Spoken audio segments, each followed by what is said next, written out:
Hi hello ಇಲ್ಲ ನನ್ನ subscribers ದೇವರುಗಳಿಗೆ ನಮಸ್ಕಾರಗಳು. ಬಿಗ್ ಬಾಸ್ ಮನೆಯಲ್ಲಿ ವಾರದ ಕಳಪೆ ಮತ್ತು ಉತ್ತಮ ಕೊಡುವ ಪ್ರಕ್ರಿಯೆ ಮುಕ್ತಾಯಗೊಂಡಿದೆ. ಫ್ಯಾಮಿಲಿ ವೀಕ್ ಮುಗಿದ ನಂತರ ಈ ವಾರ ಕಂಟೆಸ್ಟೆಂಟ್ಸ್ ಗಳಿಗೆ ತುಂಬಾ ಕಠಿಣವಾಗಿತ್ತು. ಯಾಕಂದ್ರೆ ಫ್ಯಾಮಿಲಿ ವೀಕ್ ಇದ್ದಾಗ ಯಾವುದೇ ಟಾಸ್ಕ್ಗಳು ಇರಲಿಲ್ಲ. ಈ ವಾರ ಶುರುವಾದಾಗಲೇ ಟಾಸ್ಕ್ಗಳು ಗಲಾಟೆಗಳು ಶುರುವಾಗಿದ್ದವು. ಹಾಗೇನೆ ಕ್ಯಾಪ್ಟನ್ಸಿ ಟಾಸ್ಕ್ಗಳು ಇದ್ದವು.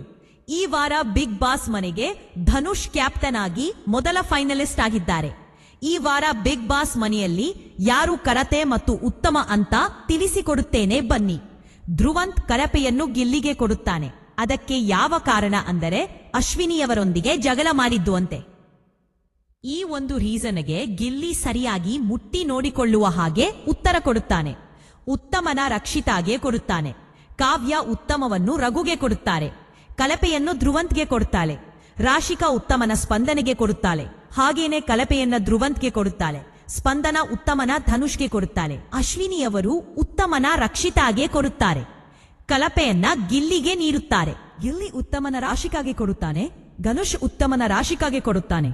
ಕಲಪೆಯನ್ನ ಧ್ರುವಂತ್ಗೆ ಕೊಡುತ್ತಾನೆ. ಹಾಗಾಗಿ ಈ ವಾರದ ಉತ್ತಮ ರಕ್ಷಿತ ಆಗಿದ್ದಾರೆ ಮತ್ತು ವಾರದ ಕಲಪೆ ಧ್ರುವಂತ್. ಇದಾಗಿತ್ತು ಈ ವಾರದ ಉತ್ತಮ ಮತ್ತು ಕಲಪೆ. ಇದರ ಬಗ್ಗೆ ನಿಮ್ಮ ಅಭಿಪ್ರಾಯವನ್ನು ದಯವಿಟ್ಟು ಕಮೆಂಟ್ ಮಾಡಿ ತಿಳಿಸಿ. ಮತ್ತೆ ಮುಂದಿನ ವಿಡಿಯೋದಲ್ಲಿ ಸಿಗೋಣ. ಧನ್ಯವಾದಗಳು.